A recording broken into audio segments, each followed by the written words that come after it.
จากพระครูสิริธรรมบัณฑิตนะชื่อตัวเก่ายังจะว่าบ่เคยถูกละพระครูสิริธรรมบัณฑิตนะอาจารย์ประจำวิทยาลัยสงฆ์นครลำปางเจ้าวาดวัดมิ่งเมืองมูลตำบลพิชัยอำเภอเมืองจังหวัดลำปางเสียงนี้ก็เป็นเสียงตรงจากห้องทรงตีห้องน้อยๆวัดมิ่งเมืองมูลในกุฏิวัดมิ่งเมืองมูลทรงผ่านไปหาคลื่นเครือข่ายวิทยุคลื่นสีขาวเพื่อชาวประชาบ่ฮู้ว่าคลื่นของวิทยาลัยสงฆ์ลำปางดังกับบ่ดังบ่ฮู้เนาะก็เอิ้นบอกกันไผฟังตั้งใดเนาะกำเดียวก็ใกล้ใต้รายการก่อนจะจบจากกันก็โทรมารายงานกรรมเพื่อที่จะได้อนุโมทนาขอบคุณเจ้าของสถานีหลายๆสถานีที่เปิ้น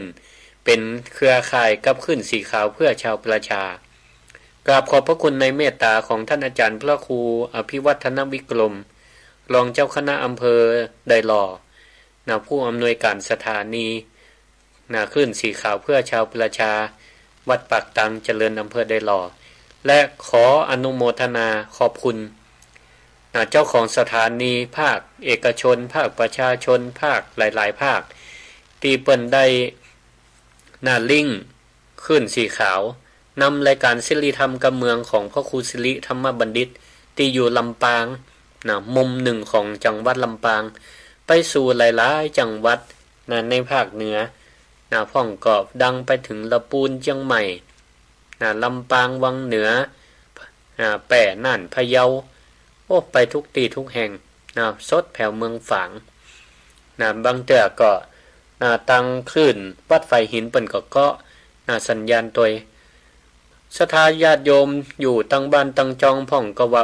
วันนี้พระครูสิริธรรมบัณฑิตมาดึกมาเดิน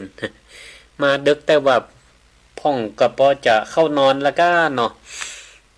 อากาศก็ซ้ำมาเย็นฝนก็ตกสอยๆอากาศก็เย็นลงบัดเดี๋ยวนี้ตรวจเปิ้นว่าอุณหภูมิภูมิอากาศก็ประมาณบ่ถึง20องศาดึกมา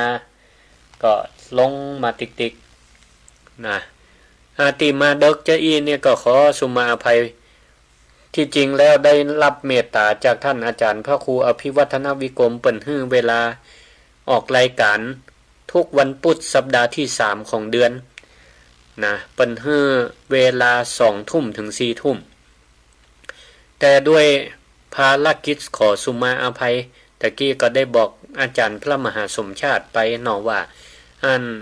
ได้สอนบาลีตัวเมื่อค่ำเมื่อคืนก็สอนออนไลน์ตั้งแต่ทุ่มเกิงถึง3 ทุ่มเกิงทุกวันเนาะแต่ก่อนวันนี้ก็เลยขอนักเรียนออกก่อนก็เลยว่ารับปากอาจารย์พระมหาสมชาติว่าขอออกรายการวิทยุในเวลา3 ทุ่มถึง 4 ทุ่มเนาะช่วงหลังเป็นช่วงที่ศรัทธาจะเข้านอนพอดีมาส่งศรัทธาเข้านอนเนาะในค่ำคืนนี้ไปฟังอยู่ตั้งใดก็โทรมาพ่องบางท่านก็โทรมาถามวันพุธนี้เพิ่นจะออกก็จ้าแผ่วตังเมืองเงาอาจารย์แม่ครูอาลีพันธ์เนี่ยเพิ่นยังโทรมาถามวันนี้มาออกละแต่บ่ฮู้ว่าแม่ครูเพิ่นจะได้ยินก็3 ทุ่มถึง 4 ทุ่มก็ว่ารับแล้วก็มาอันเปิ่นก็ตัดไปสถานีอื่นเอาละมาจ้าดีกว่ามาเนาะมาแล้วก็มาฮื้อแคล้วกันในค่ำคืนนี้ศรัทธาญาติโยมทั้งหลายก็เป็นค่ำคืนของวันพุธที่19เดือนพฤศจิกายนพศ2568ที่บอกวันบอกเดือนเนี่ยจะได้ฮู้กับศรัทธาว่าอันนี้เป็นรายการสดเดี๋ยวก็ตั้งท่าจะโทรเข้ารายการก็ได้เป็นรายการสดขณะนี้เวลา 21 นาฬิกาหรือ 3 ทุ่มที่ลำปางนี่ก็ฝนก็สอยๆตกมาตั้งแต่วันค่ำวันนี้แต่เจ้าไปสอนที่วิทยาลัยสงฆ์ก็ตกหนักอันละส่วนมาที่วัดนี่ก็บ่นักแต่ว่ามันตกวันค่ำอากาศก็เย็น แต่ก็เอ็นดูศรัทธาหลายๆผู้หลายๆคนนะมันเป็นห้องว่าฝนค่ำเข้าเนาะโอสุมาเตอร์บ่ได้รับยายพรนะยายพรเพิ่นโทรมาตะกี้ถ้าจะบอกว่าอันฟังอยู่เนอะจากสถานีวัดไฟหินกันเนาะขอบคุณเนอะตะกี้มันปิดเสียงไว้สุมาเตอร์บ่ได้ยินฝนค่ำเข้าเนาะโอ้ศรัทธาพ่องก็เกี่ยวเข้าก็เข้ากับมาเปียะเนาะเดี๋ยวจะได้เอาออกตากกันนะก็ขอเป็นกำลังใจให้เนาะแล้วก็อากาศในตอนนี้ก็เย็นสบายดีนะพ่องก็นะตุ่มผ้าห่มผ้านะรอฟังวิทยุรายการนะศิริธรรมกำเมืองนะไปตัวกันนะนอนฟังไปตัวดิมดีก็จะรับละกันนะฟังรับละแต่เนอะบ่ถึง4 ทุ่มเนี่ยห้ามรับกันนะเป็นเปื่อนก่อนเดี๋ยวเขาจะว่าอันพ่อครูศิริธรรมบัณฑิตเป็นผีบ้าโอ้คนเดียวเห็นนะก็ศรัทธาญาติโยมทั้งหลายนะห้องก็ตั้งท่าฟังดาฟังแล้วว่าวันนี้พ่อครูศิริธรรมบัณฑิตจะเอาอย่างมาโวมาอู้จ้าอีนะมาอู้แล้วก็นำเจโวนะเอาธรรมะอย่างมาอู้นะก็เลยเอานำทำคำสอนของพระพุทธเจ้านี่กะเนาะมาอู้มาจากันศรัทธาญาติโยมท่านสาธุชนทั้งหลายเป็นว่าชีวิตของคนเฮาในแต่ละวันนี่นะก็เปรียบเหมือนกับเฮานี่เดินทางนะเปรียบเหมือนการเดินทางไกลแต่ละวันตื่นเจ้าจนถึงเข้านอนตอนเจ้าเฮาตื่นขึ้นมาเฮาก็มีภาระหน้าที่การงานของแต่ละท่านแต่ละคนเฮาก็ทำงานไปพ่องก็เป็นป่อก้าแม่ขายพ่องก็อยู่บ้านอยู่จองพ่องก็เป็นแม่บ้านพ่องก็ออกชอบว่าหากินเนี่ยเฮาแต่ละวันแต่ละเวลาเฮาก็ทำงานบางพ่องก็แก้ปัญหาแต่ละวันที่มันมีเข้ามาบางพ่องก็อิดอ่อนเหนื่อยล้ากันตกถึงเวลาค่ำเวลานี้ก็เป็นเวลาทองเวลาทองของชีวิตของเฮาติดจะได้ปล่อยวางละเนาะจะเข้ารับเข้านอนเนี่ยจะไปแบกมาตัวเนอะความเครียดความตุกอกตุกใจจะเอาขึ้นบดีเอาขึ้นตีนอนตัวเดี๋ยวเตียงจะหักเพื่อปล่อยวางเอาไว้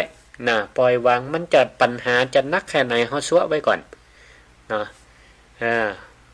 พักผ่อนหย่อนใจเติมพลังเฮามาเติมพลังใจเติมปัญญาโดยการมาฟังรายการธรรมะรายการศิริธรรมกำเมืองในค่ำคืนนี้วันนี้ก็เตรียมเรื่องที่จะมาอู้ที่เกี่ยวกับสายน้ำเกี่ยวกับเรือจะได้จะจวนลงน้ำลงเรือแล้วนี่เพราะเหตุว่าวันพุธศรัทธาญาติโยมทั้งหลายทุกวันที่20เดือนพฤศจิกายนของทุกปีเป็นว่าเป็นวันสำคัญเป็นวันสำคัญของชาติเชื่อว่าหลายท่านก็พ้องก็ฮู้ถ้าเป็นทหารบ่ลืมเพราะว่าเปิ้นว่ามันเป็นวันกองทัพเรือวันพวกนี้ใน20พฤศจิกายนของทุกปีเปิ้นว่าเป็นวันกองทัพเรือแห่งชาติจะได้ว่าต้องเป็นวันนี้จะได้ต้องเป็นวันนี้ก็ขอย้อนกลับไปสมัยตั้งแต่ร.5 พระบาทสมเด็จพระจุลจอมเกล้าเจ้าอยู่หัวต้นเกล้ารัชกาลที่5หรือเฮาห้องกันว่าพระปิยมหาราชของปวงชนชาวไทยทั้งหลายพระองค์ก็มีสายพระเนตรอันยาวไกลทรงหันว่าเมืองไทยสยามประเทศเฮาเนี่ยจะรอดอยู่ได้ก็ต้องมีทหารเรือที่เข้มแข็งต้องเป็นทหารเรือที่เป็นของคนไทยเองบ่ใจจ้างฝรั่งมาขับเรือบ่ใจจ้างฝรั่งมาขับเรือให้เฮาตลอดไปเมื่อวันที่ พฤศจิกายนพศ2449 พระองค์ก็ได้เสด็จพระราชดำเนินไปเปิดโรงเรียนนายทหารเรือโรงเรียนนายเรือยังเป็นทางการตีพระราชวังเดิมปูนตีธนบุรี แล้วก็มีทรงบันทึกไว้มีพระราชหัตถ์เลขาตีทรงบันทึกเขียนไว้ในสมุดเยี่ยมโรงเรียนในเรือว่าวันที่20 พฤศจิกายนรศ125ก็คือพศ2449เนี่ยเราจุฬาลงกรณ์เป็นพระนามของเปิ่นได้มาเปิดโรงเรียนนี้มีความปลื้มใจซึ่งได้หันการทหารเรือได้มีหลากยังลงแล้วเป็นตีมั่นคงสืบไปในภายหน้าเนี่ยพระองค์ทรงอำนวยพรให้เมื่อเฮาอู้ถึงทหารเรือเนี่ยจะมาอู้ถึงเมื่อสามารถจะอู้ถึงคนนี้ได้เลยต้องอู้ถึงก็คือพลเรือเอกพระเจ้าบรมวงศ์เธอกรมหลวงชุมพรเขตอุดมศักดิ์หรือถ้าคนใต้เนี่ยเพิ่นจะฮู้จักกันในนามว่าเสด็จเตียหรือสมเด็จเตียเสด็จเตียเจ้าบ้านอู้กันติดปากด้วยความฮักด้วยความเคารพเพราะว่าเจ้าฟ้ากรมหลวงชุมพรเขตอุดมศักดิ์เนี่ยเปิ้นเป็นเชื้อสายพระวงศ์สูงมีผิวพรรณวรรณะละเอียดอ่อนแต่ว่าเปิ้นก็ต้องไปตากแดดตากลมขึ้นเสากระดงเรือฝึกทหารเรือเป็นเจ้าฟ้าแต่ว่าไปฝึกเป็นทหารเหมือนกับเจ้าบ้านเจ้าจองฝึกนักยิ่งกว่าคนงานในเรือแหมก็ต้องนอนกลางดินกินกลางทรายไปฝึกอยู่ที่ต่างประเทศเผชิญขึ้นพายุทั้งนี้พระองค์ทำเพื่ออย่างก็เพื่อนำวิชาการเดินเรือสมัยใหม่มาสอนลูกหลานไทยเพื่อเฮาได้ฮู้จักรักษาอธิปไตยต่างน้ำต่างทะเลเปิ้นมีทหารหลายฝ่ายเนาะทหารบกก็มีแต่เจ้านี่ก็ไปบรรยายที่มณฑลทหารบกที่32ค่ายสุรศักดิ์มนตรีอันนี้ก็ดีเปิ้นก็มีโครงการอบรมคุณธรรมศีลธรรมประจำเดือนเห็นเหรอเดือนหนึ่งเปิ้นจะมีการอบรม1ครั้งทุกวันพุธของเดือนแต่เจ้าก็ไปบรรยายธรรมะให้กับทหารบกมีหลายทหารทหารอากาศทหารเรือเพื่อป้องกันอริราชฆ่าศึกศัตรูที่มาตั้งที่ต่างๆบัดเดี๋ยวนี้ก็บ้านเฮาเมืองเฮานี่ก็ทหารที่ทำงานนักนี่ก็จะเป็นทหารบกที่คอยป้องกันอธิปไตยฝั่งตั้งติดชายแดนตั้งกัมพูชาเฮาก็ร่วมฮื้อกำลังใจฮื้อพลังใจเปิ้นไปเนาะอันนี้แหละศรัทธาญาติโยมทั้งหลายเป็นคุณธรรมข้อแรกที่อยากจะ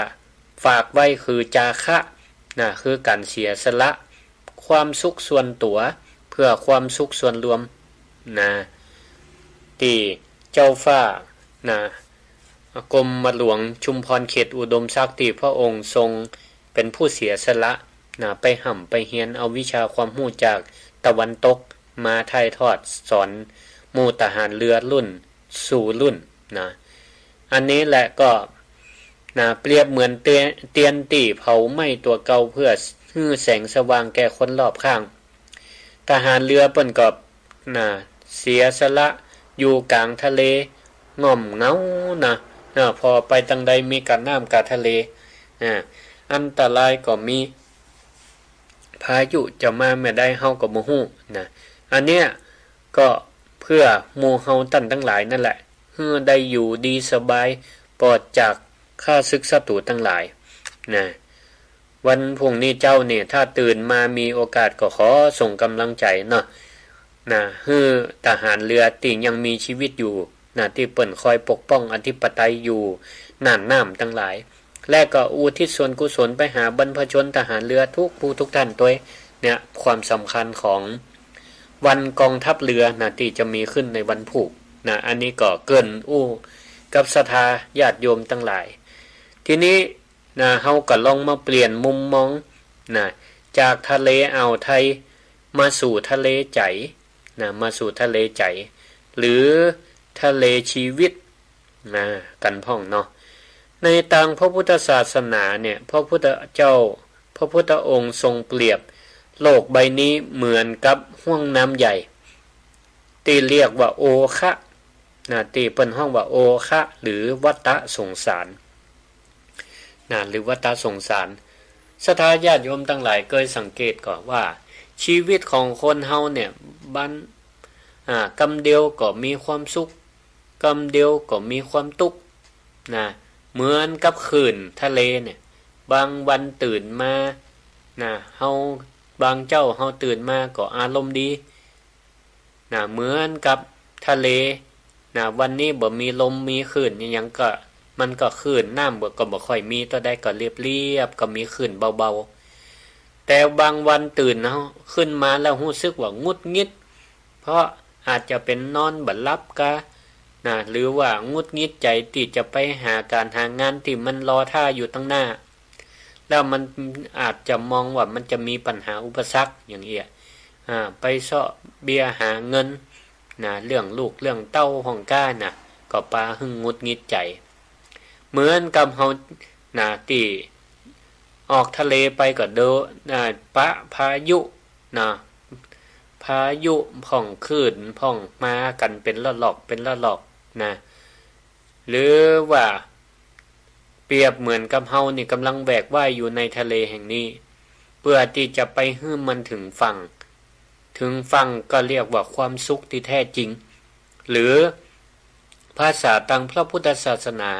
ก็คือพระนิพพานพระนิพพานนี่เป็นความสุขที่แท้จริงไม่มีสิ่งใดเข้ามาฉาบทาเป็นความสุขอันแท้จริงเป็นปรมัตถ์เนาะเป็นปรมัตถ์พระพุทธเจ้าเปิ้นก็เลยตัดพระคาถาบทหนึ่งว่าสัทธายะตัลติโอคังแปลว่าบุคคลย่อมข้ามห่วงน้ำได้ด้วยศรัทธาบุคคลย่อมข้ามห่วงน้ำได้ด้วยศรัทธาแต่ถ้าลำพังเฮาเนี่ยแค่กระโดดน้ำแล้วไปว่ายเองมันก็เหนื่อยแล้วเนาะหรือดีบดีหมดพลังหมดกำลังก็จะจมเฮละเฮาก็ต้องมีอย่างพ้องต้องอาศัยพาหนะเวลาเฮาจะข้ามฝั่งจะมัวกับว่ายไปเนี่ยบางทีก็อิดเหี่ยก่อนบ่ถึงฝั่งบ่ถึงพระนิพพานก็มีเหตุอันต้องจมลงไปก็เหมือนกับเฮาเนี่ยต้องเวียนวนอยู่ในวัฏสงสารแห่งนี้บ่ได้ไปถึงฝั่งสักเตือเพราะมันมีเหตุมีกิเลสทั้งหลายโลภโกรธหลงก็เปรียบเหมือนกับสิ่งที่มันอยู่ในทะเลคอยชุดคอยดึงไปแต่เฮาก็ต้องจำเป็นอาศัยพาหนะก็คือนาวาในที่นี้ก็เป็นนาวาชีวิตหรือนาวาธรรมพระบาทสมเด็จพระเจ้าอยู่หัวในหลวงรัชกาลที่10ทรงประทานธรรมนาวาให้พระสงฆ์นิกรทั้งหลายได้ฝึกปฏิบัติตามธรรมคำสอนของพระพุทธเจ้าเพิ่นเรียกว่าธรรมนาวาก็คือธรรมนี้เปรียบเหมือนเรือตีคอยปาเวนยสัตว์ทั้งหลายชุดช่วยนำเวนยสัตว์ทั้งหลายไปให้ถึงฝั่งก็คือพระนิพพานก็อันเดียวกันเหมือนกันที่ว่านาวาชีวิตหรือเรือแห่งธรรมอาตมาก็จะขอถอดประกอบชิ้นส่วนของเรือลำนี้เพื่อศรัทธาญาติโยมทั้งหลายได้หันชัดๆว่าชิ้นส่วนของนาวาชีวิตหรือเรือแห่งธรรมเนี่ยมันมีอยู่5ส่วนด้วยกันว่าเฮาควรสร้างเรือแห่งชีวิตนี่ของเฮาเนี่ยควรสร้างจะใดให้มันแข็งแกร่งเพื่อเฮาไปถึงตลอดรอดฝั่ง โดยที่บ่ล่มปากอ่าวเหียก่อนเนาะส่วนที่1นะส่วนประกอบของนาวาชีวิตหรือว่าเรือแห่งธรรมนี้ส่วนที่1ที่เฮาจะต้องประกอบให้มันมีขึ้นเปิ้นห้องว่าตัวเรือ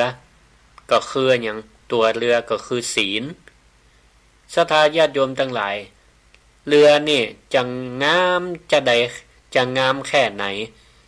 นะบอกว่าจะตาสีทองสีหลากสีนี่อันยังก็ตามแต่ว่าถ้าต้องเรือเนี่ยนะตัวเรือเนี่ยมันมีหูมันมีหูมันหัวเรือนั่นจะงามแค่ไหนจะสร้างด้วยอันยังก็ตามถ้ามันหัวนี่นะก็มันมีความหมายมันก็จะเป็นแค่นะถ้าเป็นทำด้วยไม้ก็จะเป็นแค่เศษไม้นะเป็นเศษไม้ไปเพราะฉะนั้นตัวเรือเนี่ยเปรียบเหมือนศีลก็คือพื้นฐานที่รองรับชีวิตนะศีลนี่มันเป็นเหมือนฐานนะของบ้านหลังหนึ่งของตึกของชีวิตของเฮาเนี่ยศีลเนี่ยเป็นฐานนะชีวิตจะมั่นคงหรือไม่มั่นคงก็พอที่ศีลถ้าศีลเฮามีปกติไม่โหดร้ายไม่มือไวไม่ใจเร็วไม่พูดปดไม่หมดสติมีศีล5ฐานมันก็จะแน่นชีวิตก็จะมีความมั่นคงแต่ถ้ามันหายไปถ้าเฮาไปเบียดเบียนถ้าเฮาโหดร้ายไปตัดฆ่าสัตว์ตัดชีวิตก็เหมือนเฮาเจาะหูเรือของตัวเก่าไป1หูถ้าเฮาไปมือไวไปลักทรัพย์ลักของเปิ้นไม่เป็นของตัวก็เหมือนเฮาเจาะหูที่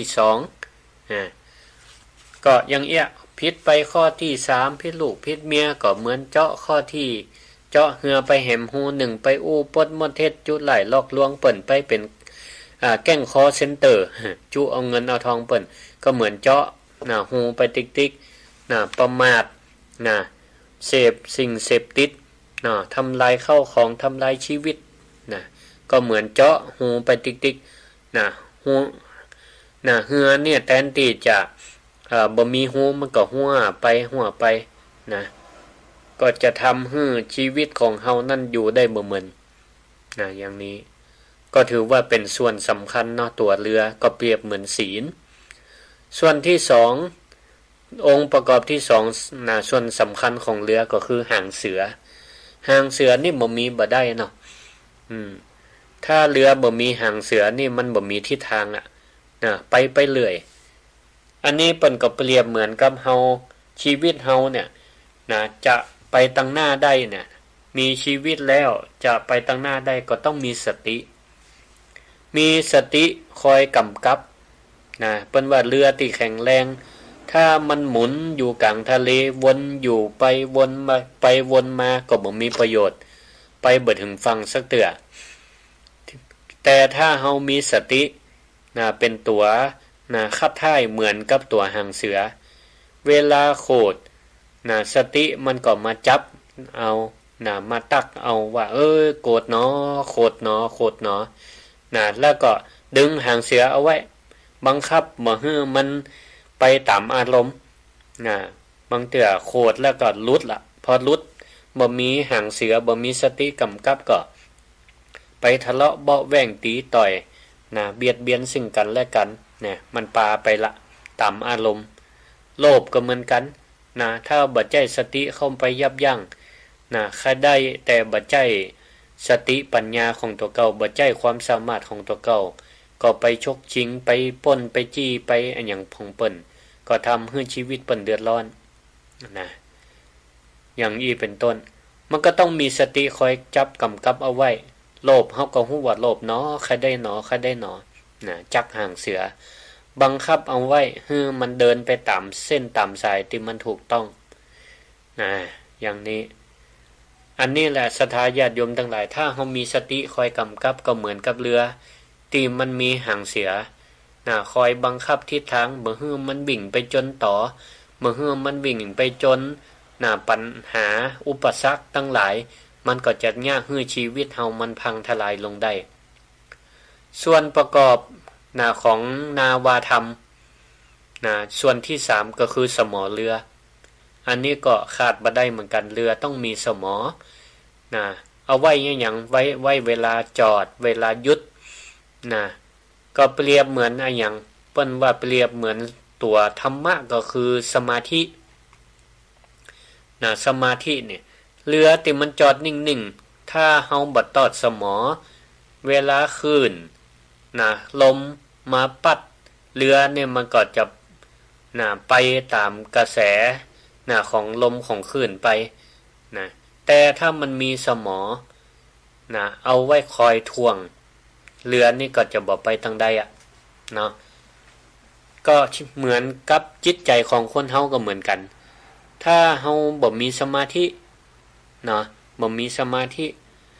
มันก็จะเกิดความฟุ้งซ่านเหมือนกับศรัทธาญาติโยมทั้งหลายเคยนั่งสมาธิก็นั่งสมาธิไปสกรรมเอาละบึดกึดไปตังเหนือไปตังใต้เกิดไปหาอดีตเกิดไปหาอนาคต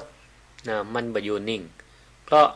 เฮาบ่มีสมาธิหรือเฮามีสมอเรือคอยถ่วงเอาไว้คอยกำกับดึงเอาไว้ให้มันอยู่มั่นให้มันอยู่มั่นบางเถื่อก็เกิดคณะฟังนี่อยู่ดิมดีก็ใจบางเถื่อลุดกึดไปมาละครจบแล้วยังจ้ากึดหาดาราของกึดหาข่าวของกึดหาการเมืองกึดหาชายแดนของภาคอีสานพ่องเนี่ยนึกถึงเรื่องเจ้าบ้านเจ้าจ้องพ่องเนี่ยมันปาเขวไปมันบ่มั่นคงเพราะเฮาบ่มีสมาธิแต่ถ้าเฮามีจิตจดจ่ออยู่กับสิ่งใดสิ่งหนึ่งตั้งใจฟังอย่างมีสมาธิเฮาก็จะได้ประโยชน์ใจเฮาก็จะได้นิ่งเหมือนกับเฮาอยู่ท่ามกลางพายุแต่เฮามีสมอเรือดีเฮามีสมาธิดีมันก็ไหวไปทางใดต่อมาส่วนประกอบของเรือนาวาธรรมส่วนที่4ที่มีความสำคัญถ้าเป็นเรือก็คือต้องมีเสากระโดงหรือใบเรือต้องมีใบเรือถ้ามีธรรมะนาวาธรรมนี่ก็คือหมายความว่าต้องมีวิริยะหรือศรัทธาเรือใบเนี่ยเปิ้นจะแล่นไปได้ต้องอาศัยลมแรกก็ต้องกางใบฮับลมเอาไว้ฮับลมเพื่อที่มันจะสามารถบังคับทิศทางลมปลาเรือนี่ให้มันไปตามต่ำทางที่เฮากำหนดไว้ศรัทธาก็เหมือนกันเนาะคำว่าศรัทธาเนี่ยมันแปลว่าความเชื่อมั่นเชื่อว่าเฮาทำได้เวลาเฮามีปัญหาอุปสรรคอย่างต่างๆเนี่ยก็ขอให้มีศรัทธาเอาไว้มีความเชื่อมั่นอกมั่นใจว่าปัญหาอุปสรรคที่เฮาจะเผชิญอยู่ก็ดีที่มันเข้ามาอยู่ก็ดีเนี่ยเฮามั่นอกมั่นใจว่าเฮาจะต้องรับปัญหานั้นได้เฮาจะสามารถแก้ปัญหานั้นได้เฮาจะผ่านพ้นวิกฤตปัญหานั้นได้เหมือนกับลมที่มันปัดมาเฮาก็ใจวิริยะคือความเพียรพยายามในการที่เฮากางใบเรือออกแล้วก็หับลมเอาไว้ถ้ามันรู้สึกว่าใจเฮาเกิดความท้อแท้ใจห่อเหี่ยวจิตใจมันก็เหมือนกับเฮาเนี่ยฮุบใบเรือเหี่ยต่อให้ลมดีแค่ไหนเรือก็บ่สามารถขยับไปไหนได้มันก็อยู่ดึงอย่างเก่าถ้าเรือที่มันต้องอาศัยการนำไปด้วยลมเนี่ยถ้าเฮาบ่ยอมกางใบเรือแล้วเนี่ยเรือก็บ่สามารถไปไหนได้นี่อันนี้ก็สำคัญเนาะเสากระโดงหรือใบเรือเนี่ยก็ถือว่าเป็นส่วนสำคัญก็เหมือนกับเฮาตั้งอกตั้งใจจะทำอะไรอย่างถ้าเฮาขาดความเชื่อมั่นในตัวเก่าแล้วเฮาขาดวิริยะก็คือความเพียรพยายามของตัวเก่าแล้วงานนั่นก็บ่สามารถจะไปตั้งหน้าได้มันก็จะดึงอยู่ที่เก่างานนั่นก็บ่สำเร็จอยู่สักเตืออย่างนี้เป็นต้นต่อไปข้อที่5ส่วนที่5เนาะ ส่วนประกอบของเรือข้อที่5ขาดบ่ได้ก็คือเข็มทิศจะเดินเรือต้องมีเข็มทิศนะก็เปรียบเหมือนนาวาวังหรือธรรมนาวาจะไปสู่ฝั่งนะคือพระนิพพานได้ก็คือต้องอาศัยปัญญาต้องมีปัญญานะกลางทะเลเนี่ยเวลาเฮาพอไปทางใดซ้ายขวาหน้าหลังมีสุดสายหูสายตาก็มีแต่น้ำทะเลพ่อมาหันฟังโมโหว่าตั้งเหนือตั้งใต้ล่ะมันก็เหมือนกับเฮาจะเดินทางในท่ามกลางมหาสมุทรถ้าเฮาบ่มีเข็มทิศเฮาตั้งใจจะไปตามแผนที่ไปตั้งเหนือตั้งใต้เนี่ยถ้าบ่ฮู้ทิศเนี่ยหลงทันทีก็อันนี้ฉันใดนะเฮาจะเดินดำเนินชีวิตไปถ้าเฮาบ่มีปัญญาคือความรอบรู้เฮาบ่ฮู้เรื่องตั้งโลกตั้งธรรมหยังเลยนะบ่ฮู้เรื่องอะหยังสักอย่างบ่ได้ศึกษานะมันก็ลำบากต่อการดำเนินชีวิตนะมันก็จะสเปะสปะนะบ่ฮู้อันใดเป็นอันใดนะแล้วก็บ่ฮู้จักวิธีการแก้ไขปัญหานะก็บ่สามารถจะฝ่าฟันปัญหาอุปสรรคนั้นได้นะบ่สามารถจะแก้วิกฤตให้มันเป็นโอกาสได้นะบ่สามารถเข้าใจชีวิตตามความเป็นจริงว่าทุกสิ่งทุกอย่างมันเกิดขึ้นตั้งอยู่แล้วก็ดับไปนะแต่ถ้าบ่มีปัญญานี่นะบ่เข้าใจพอบ่เข้าใจก็จะเอาแต่ใจของตัวเก่าว่ามันต้องเป็นจะอีนะแต่พอมันบ่เป็นก็เกิดพิษอกพิษใจพิษหวังนะไปบ่ถูกละเนาะต่อมาศรัทธาญาติโยมทั้งหลายนะมีนิทานมาเล่าให้ฟังนะมีนิทานมาเล่าให้ฟังนิทานเซนเรื่องเรือที่ว่างเปล่านะเรือที่ว่างเปล่ามีการละครั้งหนึ่งในวันที่อากาศแจ่มใสสดใสก็มีตู้เจ้าหนุ่มตนหนึ่งนะกำลังพายเรือนะลำน้อยๆออกไปกลางทะเลสาบเปิ้นก็ต้องการความสงบวิเวกนะอยากจะไปทำสมาธินะบนเรือกลางแม่น้ำว่าอันเพื่อเจริญสมาธิภาวนานะทำสมาธิอยู่ตังบนบกเนี่ยมันก็บ่ค่อยเงียบแต่ถ้าไปอยู่กลางน้ำนี่น่าจะเงียบดีว่านะเปิ้นเมื่อพายไปจนถึงกลางทะเลสาบก็ได้วางพายลงแล้วก็ลับตาทำสมาธิปล่อยให้เรือนั่นมันลอยบนตามกระแสน้ำไปนะอากาศก็เย็นสบายบรรยากาศก็สงบเงียบดีทีนี้ในขณะที่เปิ้นกำลังลับตานั่งสมาธิเงียบสงบอยู่ทันใดนั่นเองก็เกิดเสียงดังตุ้มเสียงดังตุ้มก็ปรากฏว่ามันมีเรือแหมลำหนึ่งมาปุ่งจนเรือของท่านแต่ก็บ่เป็นอย่างเก่าแต่มันก็สะเทือนโค้งเคงบ่ได้เนาะแต่ก็บ่ถึงกับคว่ำทีนี้ความสงบการทำสมาธิก็หายไปเลยแต่ก็เจิงหายไปเปิ้นก็สะดุ้งพอสะดุ้งก็โคตรโคตรขึ้นมาในใจทันทีว่าไผมาเอาเหือมาจนเฮาอย่างเอียกไผยังมาพายเหือนี่บ่พอก็ว่าจะได้ตามามีมอนไกเนาะถ้าเป็นเจ้าบ้านเฮาก็ว่ากันด่ากันจะเอียทีนี้พอลืมตามาพอคิดในใจว่าไผนะมันตาบอดแต่ว่ามันบ่พอทะเลสาบมีตั้งกว้างบ่พายไปทางอื่นดันมาพายมาจนเหือเฮาเดี๋ยวจะด่ามสกรรมทีนี้ก็หน้าตาก็มึดโคตรหน้าแดงล่ะเตรียมจะด่าพอมึนตามาพอกลายเป็นว่าเรือลำนั้นบ่มีคนพายเป็นเรือว่างเปล่าบ่มีคนพายบ่มีไผนั่งอยู่เลยเป็นเรือบ่ได้เนี่ย ตีอันมันรุดจากสมอรุดจากเจียกตีเปิ้นเอาอันมัดไว้ตาน้ำมันก็ลอยมาตามลมที่นี่ก็เลยเอามาจนเรือของตู้เจ้าหนุ่มตนนั้นที่นี้ศรัทธาญาติโยมทั้งหลายวินาทีนั้นเนี่ยจากที่เปิ้นโคตรขนาดนะโคตรเกิดว่ามันต้องมีพายเรือมาแต่ว่าพอแล้วมันเป็นเรือว่างความโคตรของตู้เจ้าตนนั้นก็ดับวูบไปเลยหายไปทันทีปิดทิ้งเลยศรัทธาญาติโยมทั้งหลายเกยก่อนเกยโคตรกับอย่างสักอย่างก่อนแต่ที่นี่ปรากฏว่าออกไปแล้วยังได้ยินเสียงนอกบ้านต้มนี่นะโอ้เหมือนมีละไผมาจนประตูบ้านเฮาออกไปพร้อมมีอย่างสักอย่างมีกะล่อเป่ารถเป่าความโคตรก็หายไปทันทีนะเพราะอย่างศรัทธาญาติโยมทั้งหลายตัวเจ้าเนี่ยก็เพราะว่าเปิ้นเนี่ยมองหู้ว่าจะไปโคตรไผ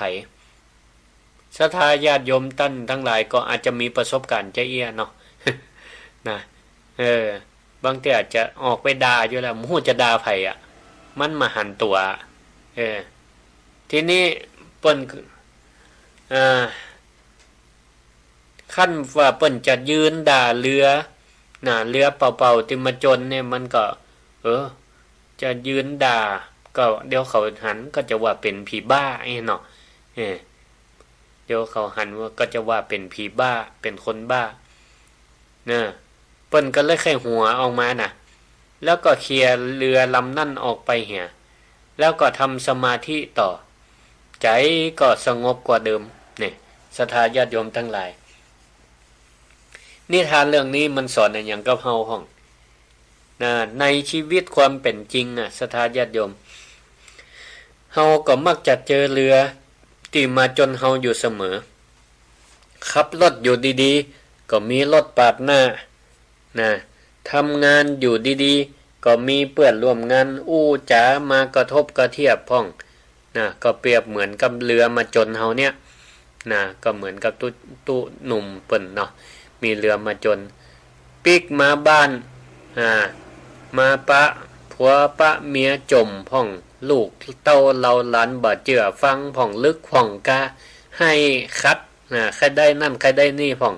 ก็เปรียบเหมือนเรือเนี่ยมาจนเฮาสิ่งทั้งหลายที่มันเป็นอุปสรรคเนี่ยเฮือจิตเฮามันขุ่นมัวเนี่ยเปิ้นห้องว่าเปรียบเหมือนเรือนี่มันปุ่งจนเฮาแต่ถ้าเฮาคิดว่าในเรือลำนั้นมันมีคนมีคนก็หมายความว่ามีเจตนามีเจตนาที่จะแกล้งเฮามันก็เกิดอย่างมีตัวกูของกูมีของเขามันก็จะปาให้เฮาโคตรปาให้เฮาตุกตุกอกตุกใจยึดมั่นถือมั่นล่ะว่าเขาว่าให้เฮาเขาแกล้งเฮาเขาเนี่ยบดีกับเฮาแล้วมันเฮาก็พยายามที่จะเอาเรื่องพยายามที่จะเอาเรื่องเขาให้ได้เอาพิษเขาให้ได้แต่ถ้าเฮามองให้มันหันว่าอันนั้นคือเรือว่างเปรียบเหมือนกับตู้เจ้าหนุ่มที่หันเรือมาจนแล้วบอกฮู้ว่าจะด่าไผมันเป็นเรือว่างก็ไข้หัวเหี่ยบ่ได้เสร็จแล้วก็ไปทำสมาธิต่ออันเนี้ยเฮาก็มองว่าถ้าเฮาสิ่งทั้งหลายเหล่านั้นถึงแม้ว่ามันมีตัวตนบุคคลเนาะมันจะบ่เหมือนกับเรือเป่าโดยตรงแต่บุคคลทั้งหลายที่เฮาพบเฮาปะในแต่ละวันเขามาอู้จ๋าใส่เฮาด้วยตั้งใจบ่ตั้งใจก็ตามเฮาก็มองเห็นว่าเขาทำไปเพราะความบ่ฮู้บ่ฮู้ตามความเป็นจริงเพราะอารมณ์ชั่ววูบหรือเปลี่ยนสภาวะธรรมที่มันเกิดขึ้นตามเหตุปัจจัยคือมันต้องเปลี่ยนที่ตัวเฮาทำความรู้สึกของเฮาเนี่ยให้มันวางลงได้เมื่อมันจะผูกโคตรขึ้นมาเนี่ยอารมณ์ที่มันขึ้นมาบึดนี่ศรัทธาญาติโยมทั้งหลายเฮาต้องดับด้วยตัวเองก่อนเฮาต้องดับอารมณ์นั้นลงได้ก่อน วางมันให้ได้ก่อนเพื่อมองว่าสิ่งทั้งหลายเหล่านั้นมันเป็นเหตุเป็นปัจจัยมากระทบเนี่ยเพื่อมองเห็นว่าเปิ้นอาจจะทำด้วยความรู้เท่าเบิดถึงการอย่างเอี้ยนะ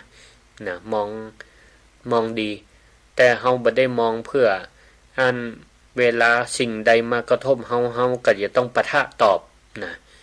เพื่อเกิดว่ามันเป็นเพียงสภาวะธรรมที่มันเกิดขึ้นมาทดลองอารมณ์เฮาก็ได้นะที่เปิ้นว่ามารบ่มีบารมีบ่แก่กล้าในกันเนาะสิ่งทั้งหลายเนี่ยเฮาก็ถือว่าเป็นมารทดสอบนะเป็นการทดสอบบารมีเฮาเปิ้นอาจจะมาทดสอบความโกรธเฮาก็ได้ว่าเฮา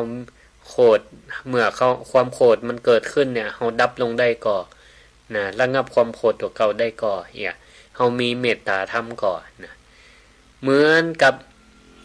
ลมมันปัดเรือมาจนเนี่ยเฮาก็บ่โกรธหรือโกรธก็โกรธน้อยลงนะแล้วเฮาก็ใจไม่พายคือสติเคลียร์เฮือนั่นออกไปสิ่งใดกระจ่างมากระทบทั้งตาหูจมูกลิ้นกายและใจของเฮาผ่านบุคคลผ่านลูกผ่านเมียสามีภรรยาเปื่อนสนิทมิตรสหายเปื่อนร่วมงานที่มากระทบเฮาเนี่ยเฮาก็ใจสติในการมีสติเตือนตนเตือนตัวแล้วก็ระงับอารมณ์ทั้งหลายที่มันเข้ามากระทบถ้ามันทำได้รักษาใจเฮาได้จิตใจเฮาก็จะมีความสงบมีความเมตตาอันนี้แหละเป็นห้องว่ายอดวิชาของนายท้ายเรือของชีวิตศรัทธาญาติโยมทั้งหลายเนาะก็เอาละเหลือเวลาบ่เหมือนมานักเหลือเวลาบ่เหมือนมานักก็จะขอสรุปแล้วก็เดี๋ยวจะเปิดสายให้ศรัทธาญาติโยมทั้งหลายได้โทรเข้ามารายการศิริธรรมกับเมืองในยามค่ำคืนก่อนรับก่อนนอน064-949-5999มาตันยังโทรมาละเจริญปอนไว้จ้าพระอาจารย์เจ้าแม่ยังก็แม่เรือนจันต่อวังเหนือเจ้าแม่เรือนนึกว่ารับละกันละเหมือนนะหายไป7 เหมือนได้ยินนะแม่นละติดการติดงานห้องสอนหนังสือห้องวันนี้ได้มีโอกาสละชัดเจนดีเนาะเจ้าชัดเจนดีเจ้าฝนตกก่อฝนตกก่อ3 วันแล้ววันนี้ละบัดอันนั้นแดดดีแล้วผ้าห่มเสื้อกันหนาวได้ใจแล้วเนาะเจ้ารักษาสุขภาพนะอากาศมันเปลี่ยนเดี๋ยวกันนอนห่มผ้าอยู่กันดีละอากาศมันเย็นเร็วรักษาสุขภาพเนอะเอาละขอบคุณเนอะอยู่ดีมีสุขจ้าขอกำลังใจว่ะเนอะสาธุเจริญพรเจ้าใครจะโทรเข้ามาโทรจากตังใดฟังคืนใดก็บอกกำเนอะเจ้าของสถานีเพิ่นจะได้มีกำลังใจจื่นอกจื่นใจได้บุญได้กุศล064-949-5999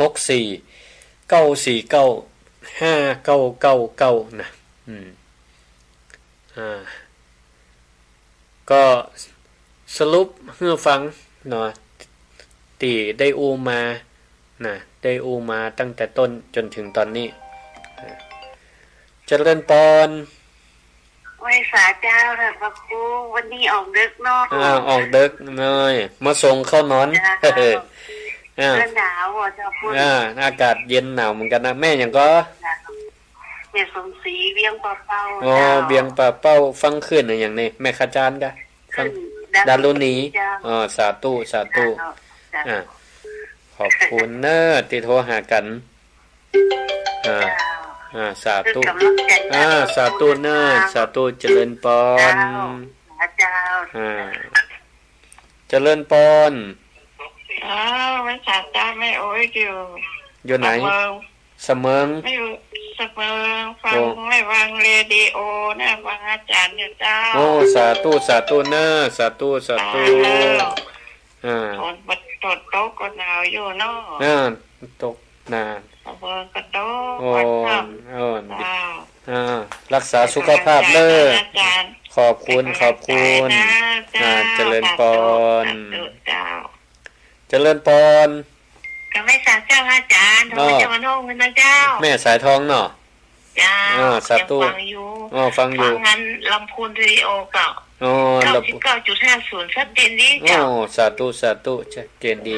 ฝนตกวันข้าว นั่นน่ะฝนค่ำเข้า ฝนค่ำเข้า เข้ากันแต่ว่าไม่ดูเห็น น่ะ เป็นกำลังใจนะเจ้า ขอบคุณนะแม่สายทองเจริญพรเจ้าเจริญพร เจ้ากลับมาจากเจ้าท่านพระครู แม่ยังก็ แม่สุกแก้วมันศิลปรศิเตี้ย สีเตี้ย เจ้าฟังขึ้น98.75ว่าถ้วยจ่องซักชัดเจนเลยได้เจ้าท่านพระครู สา เจ้า ธุสาธุขอบคุณหลายเน้อ เปรียบอย่างอันเหือที่มาโจรเฮาก็ต้องขอให้สติสติเฮานะปัญญาเฮาก็เกิดมันก็ได้มีเรื่องมีแล้วสาธุ สาธุเน้ออยู่ดีมีสุข ทางนิทานกับม่วนนะเจ้า สาธุสาธุเจริญพร จ้า เจริญพรเจริญพร อยากเป็นราชการเจ้าทางพระคุณเจ้า แม่หยังก็ วัดเดือตองสุวรรณเจ้า ฟังจังใดแม่ ทาง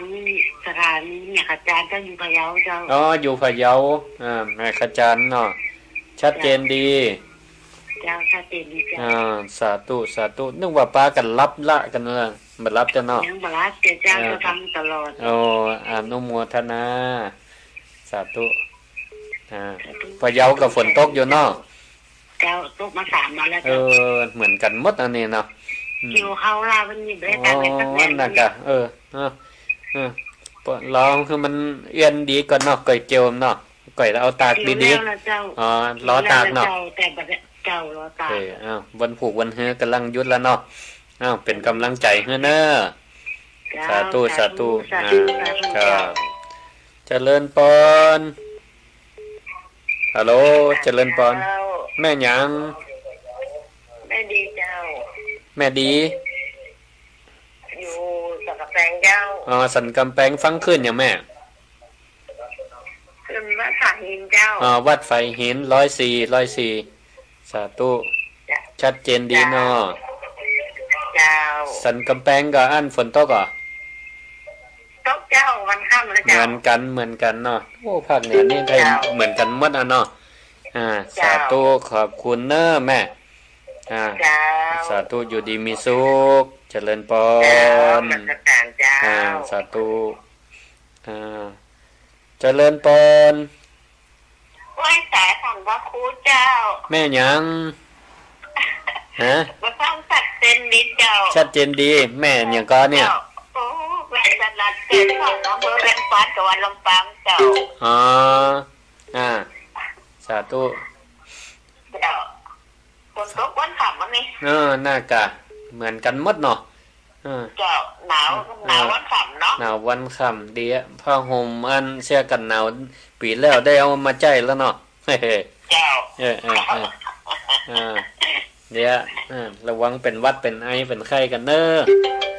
เจ้า สาธุสาธุ เจ้า เจริญพรเจริญพรยายพร เจ้าไม่ใช่การเจ้า ฟังคืนอย่างวัดไฟหินเนาะ เจ้าไปฮะ ชัดเจนดีสาธุสาธุชัดเจนดีฟังแล้วมันเจ้าฟังแล้วไม่ทำอาหารนะ สาธุเนอะขอบคุณยายพรนะอนุโมทนาสาธุสาธุเจริญพรเดี๋ยวก็จะหมดเวลานะครับเดี๋ยวสรุปเห็นหน่อยเนาะสรุปแล้วก็คือตรวจลองตรวจหาหูหัวของเนื้อเด้อตรวจข้อที่1ตรวจหารูรั่วก่อนนอนคืนนี้ก็ลองทบทวนศีล5ข้อไหนของเฮานี่มีอยู่พ่องมีครบดีก็ข้อไหนมันผ่องไปข้อไหนมันหัวไปก็รีบอุดเหียเด้อเจริญพรกลับไปสาแม่สีกูลเจ้า อันนี้ฟังขึ้นยังเนาะดารุณีจ้าอ๋อดารุณีก็มาเจออันนี้แหละวิไลสงฆ์บุญไปเจอบุญนิวาสเนาะดารุณีสาธุชัดเจนดีเจ้าชัดเจนดีขอบคุณมากสาธุมาได้โทรหาเมินแล้วนั่นก็ไม่ได้ออกรายการเมินเหมือนกันนะเจ้าเป็นกำลังใจให้หน้าสาธุขอบคุณแม่ศรีกุลเนอร์อยู่ดีมีสุขจ้าขาดกันเจริญปอน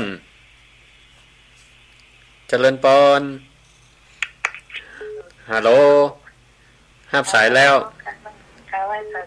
แม่ยังก็แม่สีพันเจ้าจังใหม่จังใหม่อยู่ที่ตรงใต้ในโต้เจ้าฟังขึ้นอย่าแม่ขึ้นหนึ่งของวัดไฟหินวัดไฟหิน104นชัดเจนดีสาธุฝนตกหนาวนะอากาศเย็นลงนะลำปางก็เหมือนกันนะหนาวตั้งกระโตกเหมือนกันนะทั่วถึงมดเนาะจังไม่กระโตกวันข้ามแล้วแต่ว่าต้องกันนักนะตกไปเรื่อยๆอย่างเดียวกันนะตกสวยๆเนาะจุดเนาะเป็นดูเข้าฝนค่ำเข้าเนาะแอกบาลังโมนะสาธุขอบคุณแม่เนอะสาธุเจริญปอนเนอะจ้าขอบคุณหลายนะข้อที่หนึ่งคือตรวจหาหูหัวของตัวเก่าเนอะตรวจศีลนะเจริญปอนฮัลโหลเจริญปอนเนอะอันนี้ไผ่ก็มันก็เจ้าแม่นละเบาวิทยุหน่อยหนึ่งก็มาจากไม่ใช่เถิงเจ้าเราจังไม่ใช่เถิงขึ้นอย่างแม่ฟังขึ้นอย่างขึ้นวัดเด้อจันสีเจ้าสาธุชัดเจนดีเนาะเจ้าแม่สมัยแม่สมัยขอบคุณมากเนอะที่โทรหากันเจริญพรนะ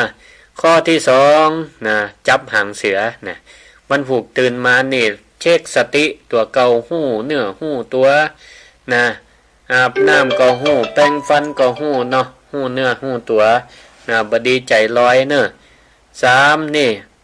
เป็นดังทหารเรือนะทหารเรือนี่เปิ้นบ่กลัวคลื่นนะก็เหมือนกับเฮาเนี่ย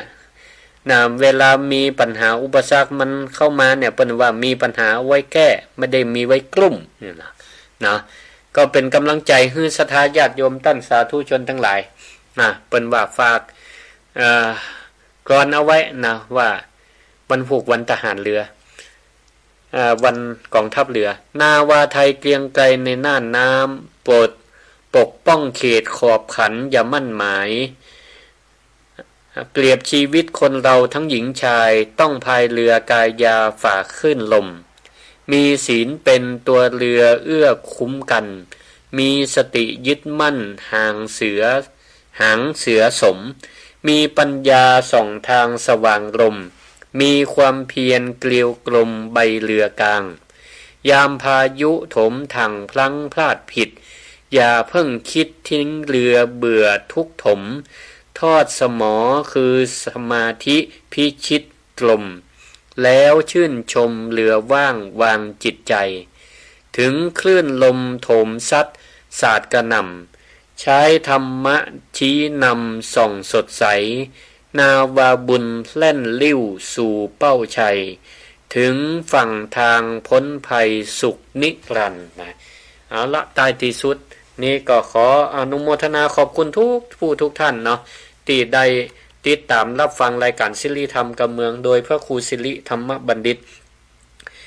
ในค่ำคืนนี้ก็ขอจากลากับศรัทธาไว้เพียงเท่านี้ก็ขอความสุขความสวัสดีจงมีแก่คณะศรัทธาทุกท่านมีความสุขความเจริญสุขภาพแข็งแรงนะเจริญก้าวหน้าสมปรารถนาทุกผู้ทุกท่านทุกคนอายุวันโนสุขังปะลัง